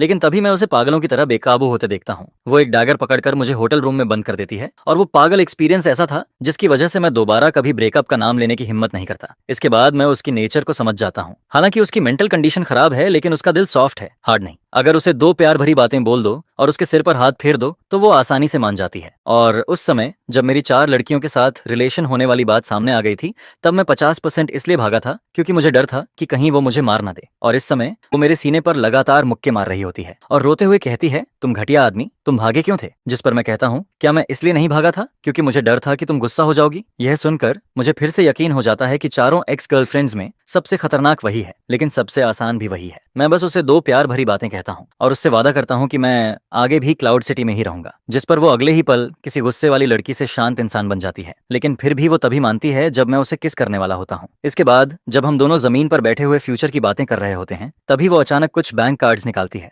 और फिर वो अपनी पिछले 3 साल की सारी कमाई मुझे दे देती है। जिस पर वो कहती है, ये सब तुम्हारे लिए है ताकि तुम्हें आगे कभी काम ना करना पड़े, ठीक है? एक इतनी फेमस एक्ट्रेस की इतनी बड़ी सेविंग को देखकर भी मैं बिना सोचे उसे मना कर देता हूँ, क्योंकि वो मुझे सपोर्ट नहीं करना चाहती, वो सच में मेरा ख्याल रखना रखना चाहती है। जिस पर मैं उससे कहता हूँ, तुम अपनी स्टार वाली लाइफ जीती रहो और मैं यहाँ अपना काम करता रहूंगा, लेकिन मैं तुमसे प्रॉमिस करता हूँ, जब भी तुम मुझे ढूंढने आओगी मैं हमेशा यहीं मिलूंगा। यह सुनकर वो चुपचाप मेरे सीने में आकर लिपट जाती है और आखिरकार वो अपने अंदर की वो एक्सट्रीम कंट्रोल वाली चाहत को थोड़ा छोड़ देती है। उसी समय झांग युवई दरवाजे पर नॉक करती है और याद दिलाती है कि बाहर के रिपोर्टर्स अब अंदर घुसने वाले हैं। जिस पर मुझे समझ आता है कि ये सारे रिपोर्टर्स असल में पेई ल्यूसी ही लेकर आई थी ताकि झांग युवई मजबूरी में उसे मुझसे मिलने दे। इसके बाद मैं सिस्टर वेई से माफी मांगने के लिए कहता हूँ, जिस पर पेई ल्यूसी पहले तो इंस्टिंक्टिवली मुंह बना देती है, लेकिन मेरी तरफ देखकर तुरंत मान जाती है। जिस पर वो कहती है, ठीक है, मैं माफी मांग लूंगी, आगे से तुम जो कहोगे मैं वही करूंगी। इसके बाद मैं सेफ तरीके से कॉन्फ्रेंस रूम से बाहर निकल आता हूँ, जिस पर झांग युवई आखिरकार राहत की सांस लेती है और फिर वो अपना बंद हाथ खोलती है, जिसे देखकर मुझे समझ आता है कि उसने अपने हाथ में कुछ छुपा रखा था। तभी समझ आता है कि अभी थोड़ी देर पहले पेई ल्यूसी इतनी देर तक उसे बाहर क्यों नहीं निकाल रही थी। लेकिन कॉन्फ्रेंस रूम के अंदर दोनों औरतों के बीच थोड़ी देर के लिए एक सीधा सामना होता है, जिस पर पेई ल्यूसी सिर्फ मुझे खुश करने के लिए झांग युवई के सामने अपना सिर झुकाकर उससे माफी मांगती है। यह देखकर झांग युवई भी समझ जाती है कि वो पूरी तरह बुरी नहीं है और फिर वो भी धीरे से राहत की सांस लेती है। आखिर में मैं अपने फैमिली वालों से कहता हूँ कि वो उसका थोड़ा ध्यान रखें, और रिपोर्टर्स को हैंडल करते करते पूरे 2 घंटे निकल जाते हैं और मुझे सांस लेने का मौका भी नहीं मिलता, क्योंकि अगले ही पल झांग युवई के सामने ही पेई ल्यूसी अचानक मेरे सामने दौड़ कर आ जाती है, जिस पर वो सीधे मेरे चेहरे को पकड़ती है और मुझे जोर से किस कर देती है। फिर वो शर्माते हुए कहती है, अगर तुम मुझे किस नहीं करोगे तो मैं खुद तुम्हें किस कर लूंगी। यह कहकर वो लाल चेहरा लिए हुए भाग जाती है और जाते जाते भी काफी खुश दिखाई देती है। जिस पर मैं सिर्फ इतना सोचता हूँ, ओह नहीं, मैं फिर से फंस गया। होस्ट, मुझे तुम्हारे लिए सच में बुरा लग रहा है। क्या ये अभी भी बहुत यादगार नहीं लग रहा है? ये मेरी बहन के मीठे होंठ थे या फिर किसी बड़ी स्टार के? मैं इतना डर गया था कि सीधा ऊपर जाने की हिम्मत ही नहीं हुई। जल्दी से घर लौटना पड़ेगा, नहीं तो घर वाली मुझे सच में मार डालेगी। कम्युनिटी में वापस आकर मैं डरते डरते चू शाओशुआंग के घर का दरवाजा खटखटाता हूँ। दरवाजा खुलता है और चू शाओशुआंग अपने बिखरे हुए बाल ठीक कर रही होती है। जैसे ही वो मुझे देखती है, उसे समझ आ जाता है कि मैं अभी भी यही हूँ। उसका पूरा चेहरा थका हुआ और उदास लग रहा होता है, जिस पर मुझे देखते ही पिछले कई दिनों का उसका सारा दुख एकदम से बाहर आ जाता है। वो सीधे मेरे सीने से लगकर रोने लगती है, जिस पर मैं उसके उस थके हुए चेहरे को देखकर अंदर से पूरी तरह गिल्टी फील करता हूँ। पिछले 7 दिनों से वो ठीक से सो भी नहीं पाई थी। उसे हर रात यही सपना आता था कि मैं डिटेंशन सेंटर में फंसा हुआ हूँ और वो सिर्फ मेरी मदद की आवाज सुन रही है। लेकिन जब मैं सही सलामत वापस आ जाता हूँ, तब वो अपना सारा डर, गुस्सा और बेचैनी बाहर निकाल देती है, जिस पर वो मेरी पसंद का खाना बनाकर टेबल पर रखती है। मेरी फेवरेट डिश सामने रखी होती है और हाथ धोकर अच्छे से तैयार होने के बाद वो अचानक बहुत ध्यान से पेई ल्यूसी के बारे में पूछने लगती है। तभी मुझे पता चलता है कि पेई ल्यूसी की खबर बाहर आने के अलावा झो वेनेओ के इतनी जल्दी पीछे हटने की वजह शू शाओशुआंग के पीछे खड़ा ऑब्सीडियन ग्रुप भी था। जिस पर शू शाओशुआंग मुझसे पूछती है, पेई ल्यूसी के साथ आखिर हुआ क्या था? मुझे चुप देखकर वो तुरंत मेरे पास आ जाती है, जिस पर वो गुस्से और जलन से कहती है, उस दिल चुराने वाली बिल्ली को जो मिला वो मुझे भी चाहिए। मैं कुछ समझ पाता उससे पहले ही वो मेरा चेहरा पकड़कर मुझे किस कर देती है, जिस पर मैं अपने होंठ छूता हूँ और फिर से अंदर ही अंदर पछताने लगता हूँ। इसके बाद वो मेरे लिए खाना बनाती रहती है और जब उसका मन थोड़ा शांत हो जाता है, तब वो चुपचाप मेरी बाहों में आकर टिक जाती है। वो बहुत ज्यादा थक चुकी होती है, जिस पर मैं उसे धीरे से उठाकर बेडरूम में ले जाता हूँ। वो आधी नींद में मेरा हाथ पकड़ लेती है और 10 सेकंड के अंदर ही सो जाती है। मैं बेड के किनारे बैठकर उसका हाथ धीरे से पकड़े रहता हूँ और उसे गुड नाइट कहता हूँ। लेकिन शहर के दूसरे कोने में मुझे बिना पता चले मेरे खिलाफ एक शिकार शुरू हो चुका होता है। बेइज्जत हो चुका जो वेन्याओ एक पागल जुआरी की तरह अंडरग्राउंड गैंग यूलिंग सोसाइटी के सानिया के पास पहुंचता है। भले ही मैं अब थोड़ा फेमस हो चुका हूँ और कई लोग मुझसे डरते हैं, लेकिन उसके सामने जो वेन्याओ सीधे 7 मिलियन रख देता है, जिस पर वो कहता है 5 मिलियन उसकी जान लेने के लिए और बाकी 2 मिलियन अगर तुम चाहो तो जैसे भी करना। और मुझे इस सब के बारे में कुछ भी पता नहीं होता। मैं बस शू शाओशुआंग के बेड के पास बैठा रहता हूँ और धीरे धीरे सुबह हो जाती है। सुबह की धूप कमरे में आती है। शू शाओशुआंग एक प्यारा सा एप्रन पहने खड़ी होती है। टेबल पर उसके हाथ से बने फ्राइड डॉ स्टिक्स और टोफू सूप रखे होते हैं। उस पल वो बिल्कुल नई नई शादी हुई वाइफ जैसी लग रही होती है, जिस पर मुझे कल का दिन याद आता है। एक ही दिन में मुझे मेरी 3 एक्स गर्लफ्रेंड्स ने किस किया था और मंदिर में कॉन्सेंट्रेशन मैंने इतने समय से प्रैक्टिस करके बनाई थी, वो अब पूरी तरह हिल चुकी थी। अगर ऐसा ही चलता रहा तो मुझे डर था कि मैं फिर वही पुरानी गलती दोबारा कर दूंगा। तभी शू शाओशुआंग मुझे देखती है और कहती है, जोयांग, वहां खड़े खड़े क्या सोच रहे हो? जल्दी आओ और ब्रेकफास्ट करो। मैं जैसे ही खाने बैठने वाला होता हूँ, तभी दरवाजे पर नॉक होने लगती है। मैं कैट आई से बाहर देखता हूँ और अगले ही पल मेरी जान ही निकल जाती है। बाहर पेई ल्यूसी खड़ी होती है। मैं डर के मारे सोचने लगता हूँ, ये यहाँ तक कैसे पहुंच गई? अब तो सब खत्म हो गया। मैं जल्दी से बात छुपाने की कोशिश करता हूँ, लेकिन शू शाओशुआंग तुरंत कुछ गड़बड़ फील कर लेती है, जिस पर अगले ही पल उसकी वो प्यारी और शांत वाइफ वाली इमेज गायब हो जाती है और उसकी जगह एक पूरी एटीट्यूड वाली बड़ी लड़की वापस आ जाती है। वो मुझे साइड में हटाते हुए कहती है, तुम ऐसे चोरी चोरी क्या कर रहे हो? हटो, मैं देखती हूँ बाहर कौन है। मैं उसे रोक भी नहीं पाता और वो सीधे दरवाजा खोल देती है। दरवाजे के बाहर पेई ल्यूसी खड़ी होती है। वो पहले धीरे से कुछ बोलने वाली होती है, लेकिन फिर उसकी नजर शू शाओशुआंग पर पड़ती है, जिस पर दोनों एक दूसरे को घूरने लगती हैं। सबसे मुश्किल 2 एक्स गर्लफ्रेंड्स इस पल आमने सामने खड़ी होती हैं। शू शाओशुआंग हल्की सी मुस्कान के साथ कहती है, ओह तो तुम हो बड़ी स्टार। अब समझ आया अभी ये इतना नर्वस क्यों था। जिस पर पे ल्यूसी भी सीधे मेरी तरफ हाथ हिलाती है, लेकिन अगले ही पल उसकी आंखें तेज हो जाती हैं और वो शू शाओशुआंग से पूछती है, तुम यहाँ क्या कर रही हो। शू शाओशुआंग बिना डरे जवाब देती है, ये पूरा बिल्डिंग हमारी फैमिली की प्रॉपर्टी है, मैं जहाँ चाहूँ रह सकती हूँ और जिसके साथ चाहूँ रह सकती हूँ। फिर वो मेरी तरफ देखकर कहती है, मैं तो भूल ही गई थी कि तुम सिर्फ एक फूलदान जैसी हो। जिस पर पे ल्यूसी का चेहरा तुरंत बदल जाता है। वो कहती है, शू शाओशुआंग तुम्हें लगता है कि सिर्फ पैसे के दम पर तुम इसे अपने साथ रख सकती हो। पे ल्यूसी की ये बात सीधा शू शाओशुआंग के सबसे दर्द वाले पॉइंट पर लगती है। मैं जल्दी से बात बदलने की कोशिश करता हूँ, जिस पर मैं मुस्कुराते हुए पे ल्यूसी से कहता हूँ, चलो बाहर घूमने चलते हैं। लेकिन वो मुझे पूरी तरह इग्नोर कर देती है और कहती है, मेरे पास टाइम नहीं है, आज इसे मेरे साथ काम पर जाना है। जिस पर शू शाओशुआंग तुरंत जवाब देती है, मैंने तुमसे पूछा था क्या, तुम इसके लिए फैसले क्यों ले रही हो, तुम होती कौन हो। पे ल्यूसी भी तुरंत पलटकर कहती है, तो मैं भी तुमसे यही पूछती हूँ, तुम खुद को क्या समझती हो। उन दोनों को कॉरिडोर में लड़ने से रोकने के लिए मैं मजबूरी में दोनों को साथ ब्रेकफास्ट करने के लिए टेबल पर बैठा देता हूँ और फिर मैं खुद उनके बीच में किसी बेचारे वेटर की तरह बैठ जाता हूँ। पे ल्यूसी शुआ शियाशुआंग के बनाए हुए टोफू सूप का एक कौर खाती है। उसकी आंखों में साफ नापसंदगी दिखाई देती है, लेकिन फिर भी वो अकड़ कर कहती है, ठीक है किसी तरह खाया जा सकता है, लेकिन इसमें कोई रियल टेस्ट नहीं है। फिर वो शू शियाशुआंग से पूछती है, क्या तुम रोज खुद खाना बनाती हो। जिस पर शू शाओशुआंग शांत होकर जवाब देती है, मैं यूजुअली बहुत बिजी रहती हूँ, तुम्हारी तरह मेरे पास हर दिन इतना फ्री टाइम नहीं होता कि मैं सिर्फ बाहर घूमती रहूं। पे ल्यूसी तुरंत कहती है, अगर टाइम हो तो खाना बनाना सीख लेना चाहिए, कुछ लोगों को बाहर का खाना पसंद नहीं होता। जिस पर शू शाओशुआंग सीधे मेरी तरफ देखती है और बात का तीर मेरी तरफ घुमा देती है, ऐसा है क्या, मुझे तो लगा था जो यांग को बाहर का खाना पसंद है। जिस पर ल्यूसी मेरी तरफ देखते हुए पूछती है, जो यांग तुम्हें आखिर खाना कहाँ खाना पसंद है। और फिर वो दोनों मुझे घूरने लगती हैं। इस सवाल के सामने मेरे माथे पर ठंडा पसीना आ जाता है और मुझे लगता है कि मेरा सिर अभी फट जाएगा। जिस पर तभी जब ऐसा लग रहा होता है कि दोनों किसी भी पल मुझ पर टूट पड़ेंगी, तभी मेरा फोन बज जाता है। वो झांग युवेई का कॉल होता है। जिस पर मैं मन ही मन चिल्लाता हूँ, सिस्टर वेई की जय हो। झांग युवेई का ये फोन मेरे लिए किसी लाइफ सेवर से कम नहीं होता, क्योंकि अभी कुछ सेकंड पहले तक शू शाओशुआंग और ल्यूसी की नजरें मुझे जिंदा खा जाने वाली थीं। मैं तुरंत फोन उठाकर कहता हूँ, हेलो जांग, क्या कंपनी में इमरजेंसी है। ठीक है मैं अभी आता हूँ। मैं कंपनी में इमरजेंसी होने का बहाना बनाता हूँ और पूरी एक्टिंग करने की कोशिश करता हूँ, लेकिन ये दोनों लड़कियां इतने समय से मेरे साथ हैं कि मेरी आंखें जरा सी भी इधर उधर होती हैं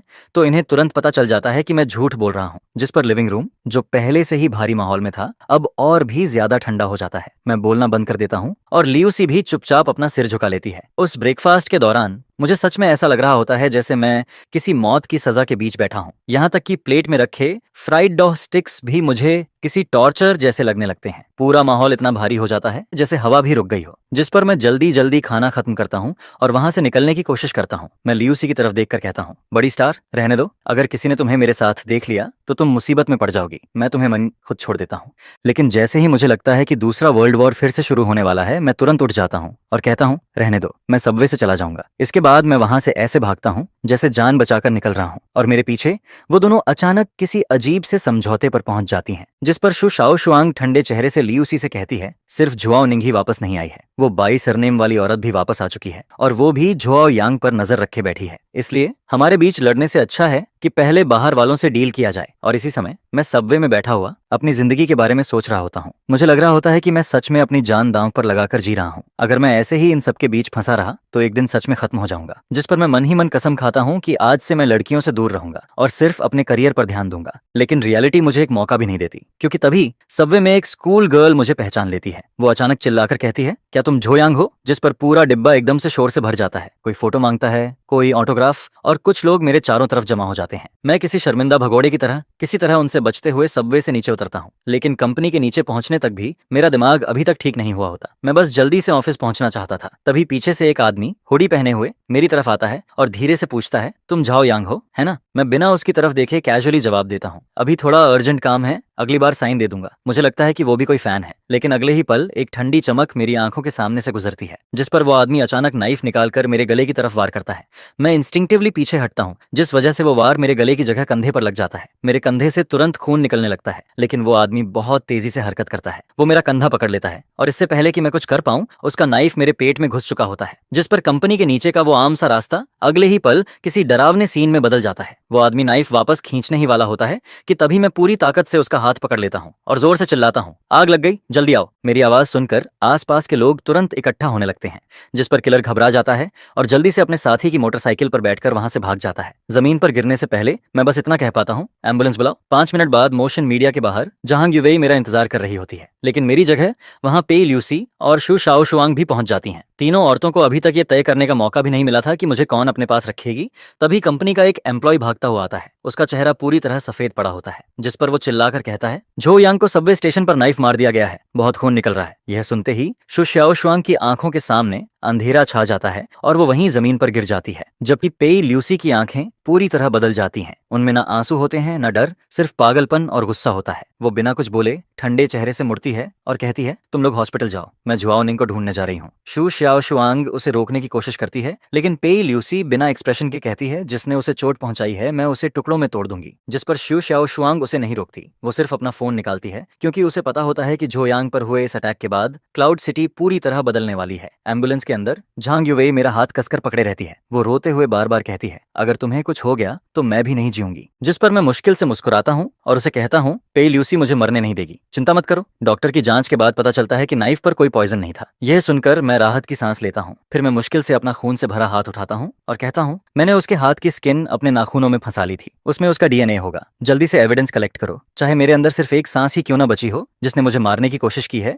मैं उसे इसकी कीमत जरूर चुकवाऊंगा। क्लाउड सिटी में रेड डार्क ग्रुप को सबसे ताकतवर अंडरग्राउंड फोर्स माना जाता है, जिसने खुद को सबसे अच्छे तरीके से साफ इमेज में बदल लिया था। और उस ग्रुप की रूलर जुआओ निंग सिर्फ 31 साल की थी। वो क्लाउड सिटी के सबसे अमीर लोगों में से एक थी। इसी समय ये पुरानी अंडरवर्ल्ड क्वीन शीशे के सामने खड़ी होकर खुद को तैयार कर रही होती है, उस आदमी से मिलने के लिए जिससे वो सबसे ज्यादा प्यार भी करती है और सबसे ज्यादा नफरत भी, झोयांग। वो अपने पुराने सख्त कपड़े उतार देती है और उनकी जगह एक लाल रंग की टाइट ड्रेस पहनती है, जिसे देखकर कोई भी आदमी अपना होश खो दे। लेकिन फिर भी झोयांग उसके सामने नहीं आता। मेरा इंतजार करने वाली ऑफिस में घुसकर आई हुई पेई ल्यूसी होती है। वो सीधे जुआओ निंग के सामने जाकर कहती है, सही कहा, सिर्फ तुम ही उसे कंट्रोल कर सकती हो, उसे हॉस्पिटल पहुंचा दिया गया है। जिस पर पेई ल्यूसी ठंडे चेहरे से आगे कहती है, किसी ने उसे नाइफ मार दिया है। यह सुनते ही जुआओ निंग के चेहरे पर मौजूद 5वीं बहन वाली नरमी एक पल में गायब हो जाती है और उसकी जगह भयानक गुस्सा आ जाता है। जिस पर वो धीरे से कहती है, जिसने भी उसे हाथ लगाया है याओ नियांग उसे अपने हाथों से खत्म करेगी। पिल्यूसी मानती है कि उसकी पहुंच अंडरग्राउंड ब्लैक मार्केट तक नहीं है, इसलिए मजबूरी में वो अपनी पुरानी दुश्मन जुआओ निंग के पास आती है। जिस पर जुआओ निंग ठंडी आवाज में कहती है, लगता है कुछ लोग 12 घंटे के अंदर मेरा नाम भूल गए हैं। ठीक है, मैं उन्हें फिर से याद दिलाती हूँ। उसी समय हॉस्पिटल में मेरी सर्जरी अभी खत्म हुई होती है और जब पुलिस मुझसे सवाल करती है, तब मैं हैरानी वाली शांति के साथ जवाब देता हूँ। मैं कहता हूँ, किलर का डीएनए मेरे नाखूनों में होना चाहिए, शायद वो तुम्हारे काम आए। ऐसा लग रहा होता है जैसे पुलिस पहले भी ऐसे केसेस देख चुकी है। जिस पर वो जल्दी से बात खत्म करती है और फिर वहां से चली जाती है। पुलिस के जाने के बाद मैं हॉस्पिटल बेड पर लेटकर चैन की सांस लेता हूँ। लेकिन मैं इतना शांत क्यों हूँ, इसकी वजह मूवीज नहीं है। असल वजह यह है कि 6 साल पहले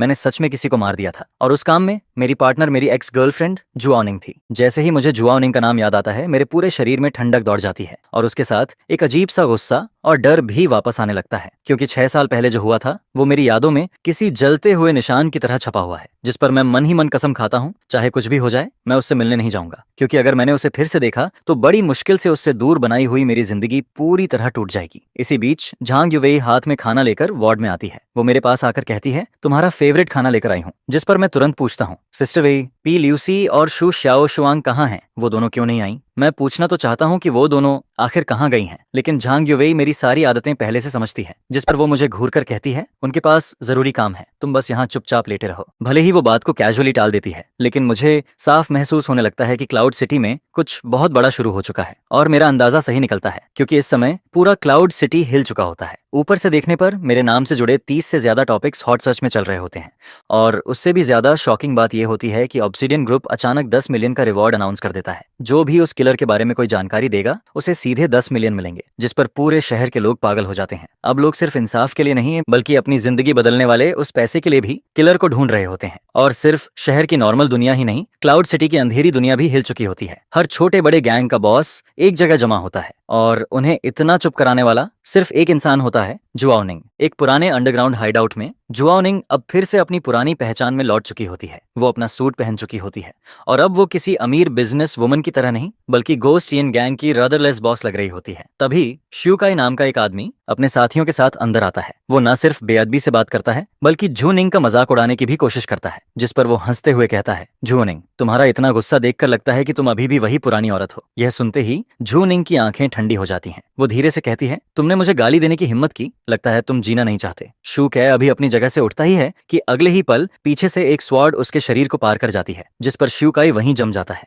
और जुआओ निंग उसे ऐसे देखती है जैसे वो कोई इंसान नहीं, सिर्फ कूड़े का ढेर हो। वो बिना कुछ कहे सिर्फ अपने एक्शन से सबको बता देती है कि क्लाउड सिटी में अभी भी असली रूल उसी का चलता है। फिर वो धीरे से हाथ हिलाती है और शिवकाई की बॉडी जमीन पर गिर जाती है, जिस पर वो बाकी लोगों से कहती है, अगर कोई मुझे छूने की बात करेगा तो उसका यही हाल होगा। बाकी 4 गैंग बॉसेस ये देखकर इतने डर जाते हैं कि वो अपना सिर तक उठाने की हिम्मत नहीं करते। इसके बाद जुआओ निंग वापस शांत होकर अपनी चेयर पर बैठ जाती है, लेकिन उसके चेहरे का गुस्सा अभी भी खत्म नहीं हुआ होता। वो धीरे से कहती है, 4 घंटे के अंदर पता करो जिसने झो यांग पर अटैक किया वो किसके नीचे काम करता है। अगर तुम लोगों ने पता लगा लिया तो गोस्ट यिन गैंग तुम्हें अपना टेरिटरी दे देगा, लेकिन अगर नहीं पता लगा पाए तो फिर तुम्हारा एंड शिवकाई जैसा होगा। यह सुनते ही पूरे क्लाउड सिटी की अंडरग्राउंड दुनिया पागलों की तरह किलर को ढूंढने में लग जाती है।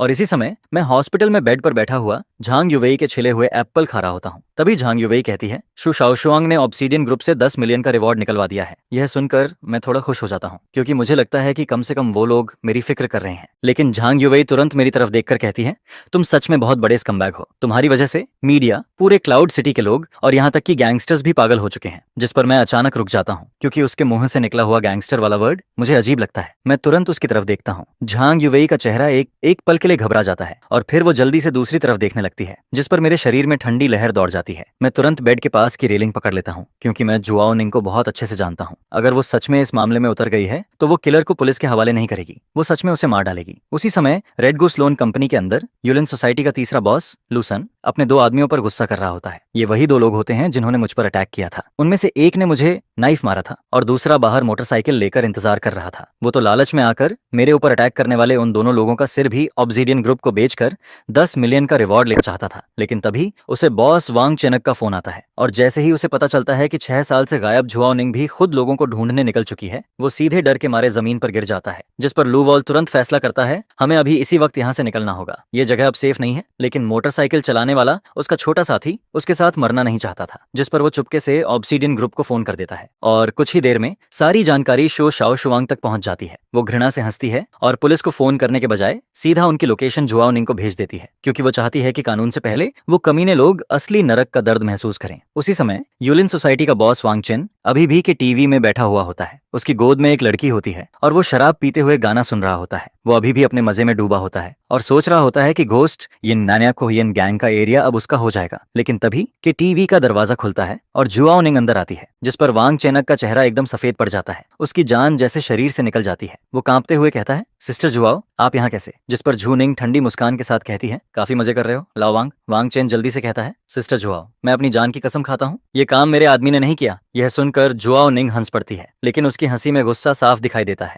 फिर वो उसके सामने एक वॉइस रिकॉर्डर फेंक देती है। उस रिकॉर्डर के अंदर लू वॉल की आवाज होती है। वो भागने की बात कर रहा होता है, जिस पर वांग चेन वहीं जमीन पर बैठ जाता है। उसे यकीन ही नहीं होता कि अभी जो बात उसने बोली थी उसके आदमी ने उसी पल उसे झूठा साबित कर दिया। फिर जुआओ निंग सिर्फ इतना कहती है, इसे ले जाओ। उसी समय लू वॉल उन दोनों लोगों को लेकर शहर से बाहर भागने की कोशिश कर रहा होता है, लेकिन उनकी कार स्टार्ट होने से पहले ही 2 बड़े ट्रक्स आकर रास्ता रोक देते हैं, जिस पर 1 दर्जन से ज्यादा आदमी हाथ में सोर्ड्स और हथियार लिए हुए उन्हें चारों तरफ से घेर लेते हैं। उन लोगों को देखकर लू वॉल पूरी तरह टूट जाता है। उसे समझ आ जाता है कि अब बचने का कोई रास्ता नहीं है, जिस पर वो चुपचाप कार से बाहर निकल आता है। इसी बीच हॉस्पिटल के कमरे में शाओशुआंग चुपचाप मेरे पास बैठी होती है। वो अपना सिर नीचे करके मेरे बहुत करीब बैठी रहती है। सुबह हुई लड़ाई को याद करके वो अभी भी थोड़ा गुस्सा होती है, लेकिन मुझे देखकर वो फिर से उसी छोटे पप्पी जैसी बन जाती है। उसकी आंखें लाल होती हैं और जब मैं सोचता हूँ कि उसने मेरे लिए पूरे शहर में 10 मिलियन का रिवॉर्ड लगवा दिया तो मेरे दिल में एक अजीब सी मिठास महसूस होने लगती है, जिस पर मैं उसके सिर पर हाथ फेर देता हूँ। लेकिन ये सुकून ज्यादा देर नहीं रहता, क्योंकि जैसे ही मैं उसका हाथ पकड़ता हूँ मैं तुरंत पूछता हूँ, सच बताओ, क्या जुआओ निंग भी इसमें शामिल है? जिस पर शू शाओशुआंग एक पल के लिए चुप हो जाती है, लेकिन आखिरकार वो धीरे से सच बता देती है। वो कहती है, पे ल्यूसी ने ही जुआओ निंग को ढूंढा था। यह सुनते ही मेरे पूरे शरीर में ठंडा पसीना निकल आता है। पे ल्यूसी पहले से ही मेंटली अनस्टेबल है और जुआओ निंग ऐसी औरत है जो बिना पलक झपकाए किसी को भी मार सकती है। मैं जैसे ही इन दोनों को एक साथ इमेजिन करता हूँ मेरा दिल जोर से धड़कने लगता है, क्योंकि मैं सच में डर जाता हूँ। एक छोड़ी हुई फैक्ट्री के अंदर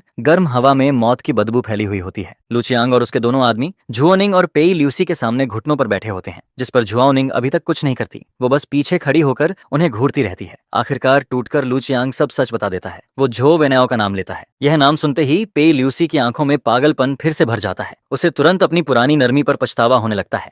वो सोचती है कि उसने झो वेनाओ को छोड़कर गलती की, जिस पर वो ठंडी आवाज में कहती है, मुझे एक नाइफ दो। उस पल ये फेमस एक्ट्रेस पूरी तरह बदल जाती है। वो किसी बदला लेने वाली शैतान जैसी लगने लगती है। वो नाइफ पकड़कर लू चियांग और उसके आदमी की तरफ बढ़ने लगती है। उसके शरीर से निकलती हुई खून की प्यास वहां मौजूद हर इंसान को डरा देती है। लेकिन जैसे ही वो नाइफ उठाती है तभी उसका फोन बज जाता है, जिस पर फोन की स्क्रीन पर मेरा नाम दिखाई देता है। मेरी आवाज सुनते ही उसकी आंखों का वो लालपन धीरे धीरे कम होने लगता है। वो तुरंत अपनी आवाज नरम करके कहती है, झोयांग, तुम्हारी चोट कैसी है? लेकिन दूसरी तरफ मैं बहुत गुस्से में होता हूँ। मैं बिना कुछ घुमाए सीधे कहता हूँ, अगर तुमने किसी को मारा तो फिर कभी मुझसे मिलने मत आना। पी ल्यूसी जैसी पागल लड़की के लिए ये बात किसी सजा से कम नहीं होती। जिस पर वो मजबूरी में बहुत दुखी होकर अपने गुस्से को रोक लेती है। फिर वो फोन जुआओनिंग को दे देती है, जिस पर फोन हाथ में लेते ही ये अंडरवर्ल्ड क्वीन तुरंत अपनी आवाज बदल देती है। वो हंसते हुए कहती है, डियर, क्या तुम मुझे मिस कर रहे थे? लेकिन मैं उसे भी गुस्से में डांटना शुरू कर देता हूँ। मैं उसे साफ कहता हूँ कि अगर उसने कुछ गलत किया तो मैं उससे हमेशा के लिए दूर हो जाऊंगा। लेकिन हैरानी की बात यह होती है कि जुआओनिंग को बिल्कुल भी गुस्सा नहीं आता, बल्कि उसका चेहरा हल्का लाल हो जाता है और वो अंदर ही अंदर और ज्यादा खुश होने लगती है, क्योंकि जितना ज्यादा मैं उसे डांटता हूँ वो उतना ही ज्यादा एक्साइटेड हो जाती है। फोन रखने के बाद मैं किसी तरह राहत की सांस लेता हूँ। कम से कम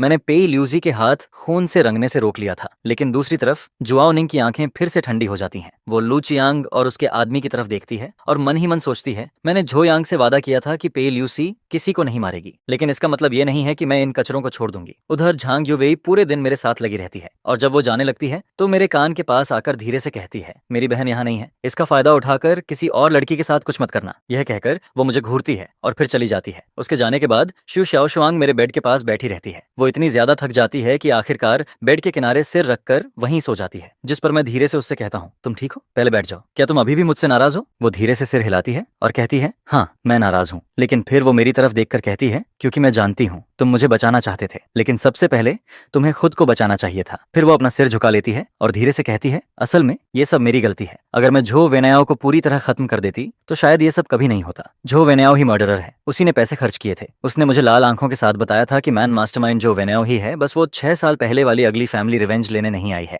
जिस पर मैं राहत की सांस लेता हूँ और कहता हूँ, खुद को ब्लेम मत करो, इस मैटर का तुमसे कोई लेना देना नहीं है। जिस पर वो पूछता है, तो क्या तुम अभी भी गुस्सा हो? अगर तुम्हें कुछ हो जाता तो 5th चाइल्ड कैसे जीता? लेकिन मैंने उसकी बीमारी को कम समझ लिया था। यह सुनते ही उसके दिमाग में इस बात का मतलब कुछ और ही बन जाता है। उसके मन में बस यही चलता है, तुम्हारे बिना मैं जिंदा नहीं रह पाता। जिस पर पेई ल्यूसी एक्साइटेड होकर उठता है और मुझे घूरने लगता है। फिर वो कहता है, मैं अब और वेट नहीं कर सकता। जिस पर मैं कहता हूँ, 1 मिनट रुको, शाओजुआंग अभी भी यहाँ है। लेकिन वो कहता है, उसकी परवाह मत करो, यांग को सिखाने दो, तुम बस मेरे साथ चलो। जिस पर उसके दुख भरे एक्सप्रेशन के साथ पी ल्यूसी आखिरकार होश में आता है और शू शाओशुआंग भी डर जाता है। जिस पर वो पूछता है, क्या हुआ? और फिर ऐसे ही मुझे दूसरी बार ऑपरेटिंग रूम में धक्का देकर ले जाया जाता है। उसी समय युनचेंग में पब्लिक ओपिनियन पूरी तरह एक्सप्लोड हो जाती है, जिस पर पेई ल्यूसी और जुआओ निंग की मदद से झो वेनाओ के हंगरी पर असासिनेशन की खबर सारे हेडलाइंस में छा जाती है। और फिर झो निंग मा जाई एर्गो को टीम पर अटैक करने के लिए भेज देती है, जिस पर झो वेनाओ पूरी तरह खत्म हो जाता है। और मैं इस भारी प्यार की वजह से हॉस्पिटल बेड पर लगभग सब कुछ कन्फेस कर देता हूँ, क्योंकि पिछली रात मेरे घाव फिर से फट गए थे।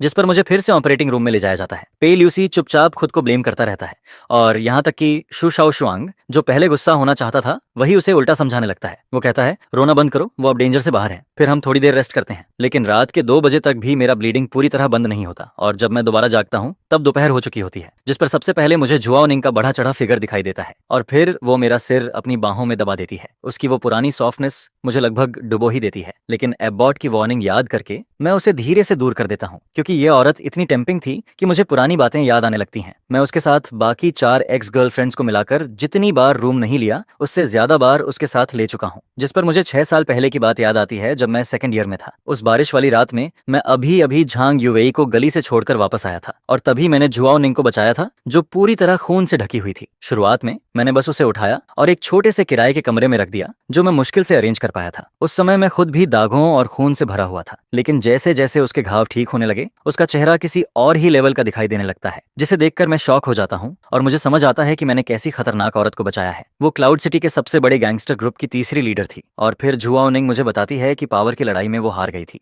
जिस पर अब उसे सेकंड बॉस टेरर पीछा करके मारना चाहता था और वो अकेले मरना चाहती थी। लेकिन शायद उस रात बिछड़ने वाली फीलिंग की वजह से मैं उसका हाथ पकड़ लेता हूँ और जोर से चिल्लाता हूँ, मैं तुम्हें न जाने नहीं दूंगा। फिर मैं कहता हूँ, अगर सीजुन की परेशानी की वजह से मरना ही है तो चलो साथ मरते हैं। और फिर उसी रात हम दोनों एक दूसरे के करीब आ जाते हैं, जिसके बाद हम एक पागल प्लान बनाते हैं। मैं खुद जाकर फियर ऑफ लू से मिलता हूँ। मैं उसके सामने एक लालची आदमी होने का नाटक करता हूँ और कहता हूँ मुझे 10 लाख चाहिए, पैसे मिलते ही मैं तुम्हें बता दूंगा कि जुआओनिंग कहाँ है। जिस पर लू सच में मेरे झांसे में आ जाता है और फिर वो अपने आदमियों के साथ मुझे अंदर ले जाता है। लेकिन जैसे ही उसके आसपास की सिक्योरिटी ढीली पड़ती है, मैं अचानक टेबल के ऊपर से कूद जाता हूँ, फिर वाइन बॉटल तोड़ता हूँ और भेड़िए की तरह उसके गले पर मार देता हूँ। मुझे याद नहीं कि उस समय कितना दर्द हुआ था, मुझे बस इतना याद है कि हर तरफ खून था और मेरे सामने एक बॉडी पड़ी हुई थी। और जब मुझे दोबारा होश आता है तब तक लुओ मर चुका होता है। यही मेरा सीक्रेट था, मेरे शांत चेहरे के नीचे छुपा हुआ, क्योंकि 6 साल पहले ही मैं एक ऐसा इंसान बन चुका था जिसने किसी को मार दिया था। जिस पर जुआओनिंग को देर से यह बात समझ आती है और वो कहती है तुम पागल हो, वापस स्कूल जाओ, यहाँ का काम मुझ पर छोड़ दो। जिसके बाद वो आखिर में मुझे स्कूल वापस भेज देती है और फिर 3 महीने बाद मैं और जुआओनिंग एक साथ आ जाते हैं और उसके बाद हमारा रिलेशन काफी स्मूथली चलने लगता है। जुआओनिंग मुझसे 5 साल बड़ी है और वो इकलौती औरत है जिसने मेरे 4 लड़कियों के साथ चल रहे रिलेशन को पहले ही समझ लिया था, लेकिन फिर भी उसने मुझे एक्सेप्ट किया। यहाँ तक कि वो 3 साल पहले क्लाउड सिटी छोड़कर चली गई थी और फिर उसने मुझे पागलों की तरह ढूंढा जब तक कि उसने मेरा हॉट सर्च नहीं देख लिया। जिसके बाद वो विदेश से वापस उड़कर आ जाती है, जिस पर हॉस्पिटल बेड के सामने खड़ी जुआओनिंग की आंखों से धीरे धीरे आंसू गिरने लगते हैं और वो पूछती है इस बार तुम कितने समय के लिए रुकने वाले हो। जिस पर मैं कहता हूँ मैं युनचेंग में रहूंगा। सच कहूँ तो पिछले 3 सालों में मैं बस 4 सेकंड के लिए ही दूर गया था। फिर मैं अपना सीना थपथपाता हूँ और उससे कसम खाकर कहता हूँ, लेकिन जुआओनिंग मुझ पर बिल्कुल भरोसा नहीं करती, बल्कि वो धीरे से अपना कॉलर नीचे करती है और मेरी तरफ झुक जाती है, जिस पर मेरी सारी डिफेंस एक पल में टूटने लगती है और मैं लगभग कंट्रोल खोने वाला होता हूँ। तभी दरवाजा खुलने की आवाज आती है और फिर झांग युवेई हाथ में लंच बॉक्स लेकर अंदर आती है। वो लाल चेहरे के साथ मुझे देख रही होती है, लेकिन अगले ही पल झांग युवेई का एक्सप्रेशन दोनों औरतों की डरावनी नजरों के बीच गायब हो जाता है, जिस पर कमरे के अंदर एक अजीब सी टक्कर शुरू हो जाती है। जुआओनिंग तुरंत झांग युवेई को पहचान लेती है, वही इंसान जिसने 3 साल पहले मुझे युनचेंग से भागने में मदद की थी। लेकिन हैरानी की बात यह होती है कि वो गुस्सा नहीं होती, बल्कि ताली बजाकर कहती है झायोंग के हॉस्पिटल से निकलने के बाद क्यों ना हम तीनों साथ ट्रिप पर चलें। यह सुनकर झांग युवेई वहीं पर पूरी तरह स्टंट रह जाती है, क्योंकि उसने शायद कभी इस अंडरवर्ल्ड गॉडमदर की इतनी अजीब सोच इमेजिन नहीं की थी। और फिर वार्ड के अंदर की हवा जैसे पूरी तरह जम जाती है। खुद को बचाने के लिए मैं जल्दी जल्दी कहने लगता हूँ कि मैं कोई औरत नहीं हूँ, लेकिन मुझे बिल्कुल उम्मीद नहीं होती, क्योंकि झांग युवेई दांत भींचकर कहता है कि जब समय आएगा तब वो इस बारे में सोच लेगा। जिस पर उसकी इतनी हद तक टॉलरेंस देखकर मैं लगभग पूरी तरह उसकी सॉफ्टनेस में डूबने लगता हूँ। और तभी जैसे कोई हीरो सही समय पर आता है, वैसे ही अचानक 2 लोग सामने आ जाते हैं। वो थे शु शाओशुआंग और पेई ल्यूसी की माँ, जिनके आते ही वार्ड का माहौल एक पल में खराब हो जाता है, क्योंकि जुओनिंग अभी अभी हम तीनों के साथ घूमने का आइडिया दे चुकी थी। लेकिन ये दोनों इतने आसानी से मानने वाले नहीं थे, जिस पर शु शाओशुआंग गुस्से और शर्म से भर जाता है और कहता है ऐसा मत सोचो कि तुम घायल हो तो जो चाहो वो कर सकते हो, मेरे सामने ये सब बिल्कुल नहीं चलेगा, ये पूरा का पूरा मेस है। और फिर पेई ल्यूसी तो और भी आगे बढ़ जाता है, वो सीधे मेरा हाथ पकड़ लेता है और उसका गुस्सा उसके चेहरे पर साफ दिखाई देता है। लेकिन उनकी इरिटेट रिएक्शन देखकर मुझे गुस्सा नहीं आता, बल्कि मैं वही बात दोबारा कह देता हूँ, क्योंकि बात का मतलब सच में वही था। मैंने उन्हें कहलाई इरादा नहीं किया था। जिस पर जुआओनिंग जानबूझकर अपना कॉलर थोड़ा नीचे कर देती है और फिर वो अपनी चेस्ट मेरी तरफ झुकाकर कहती है जुयांग, तुम्हें कौन ज्यादा पसंद है, मैं या फिर सिस्टर शाओशुआंग। जिस पर इंस्टिंक्ट की वजह से मेरी नजर वहीं अटक जाती है और इसी बार मैं सच में पूरी तरह फंस जाता हूँ। जिस पर जुआओनिंग हंसने लगती है और कहती है झाओ यांग, तुम सच में बिल्कुल भी सीधे इंसान नहीं हो। और फिर लड़कियों की चिल्लाने की आवाज के बीच मेरा घाव उम्मीद के मुताबिक फिर से खुल जाता है। इसके बाद हॉस्पिटल में बिताए गए 10 दिनों के दौरान झो वेनाओ ऐसे गायब हो जाती है जैसे हवा में खो गई हो। पुलिस उसकी सारी प्रॉपर्टी फ्रीज कर देती है और उसके खिलाफ वारंट भी जारी हो जाता है, जिस पर जुआओनिंग और शु शाओशुआंग भी पूरे क्लाउड सिटी में उसे ढूंढते रहते हैं, लेकिन उन्हें उसका कोई पता नहीं चलता। फिर जिस दिन मुझे हॉस्पिटल से डिस्चार्ज किया जाता है, उसी दिन जुआओनिंग का फोन आता है और वो हल्की सी हंसी के साथ मुझे बताती है कि झो वेनाओ मिल गई है और उसे पुलिस स्टेशन वापस ले जाया गया है। जिस पर मैं पूछता हूँ वो कहाँ मिली। तब पता चलता है कि भागते समय झो वेनाओ को उसकी एक फीमेल फैन पहचान लेती है। वो फैन बाहर से छोटी और मासूम दिखती थी, लेकिन अंदर से बिल्कुल अलग थी। शुरुआत में उसने झो वेनाओ के साथ बहुत पॉलिटली बिहेव किया, लेकिन बाद में जब झो वेनाओ उसके साथ रहने लगी तब उस फैन ने उसे ड्रग्स दे दिए और आयरन चेन से बांध दिया। इसके बाद पूरे 8 दिनों तक झो वेनाओ, जो पहले सबकी नजरों में आइडल थी, अब एक कोने में बंद खिलौना बनकर रह जाती है। वो हर दिन सिर्फ डॉग बाउल में बचा हुआ खाना खाती है और फिर एक दिन दरवाजा दोबारा खुलता है, जिस पर अंदर कई और फीमेल फैंस आ जाती हैं।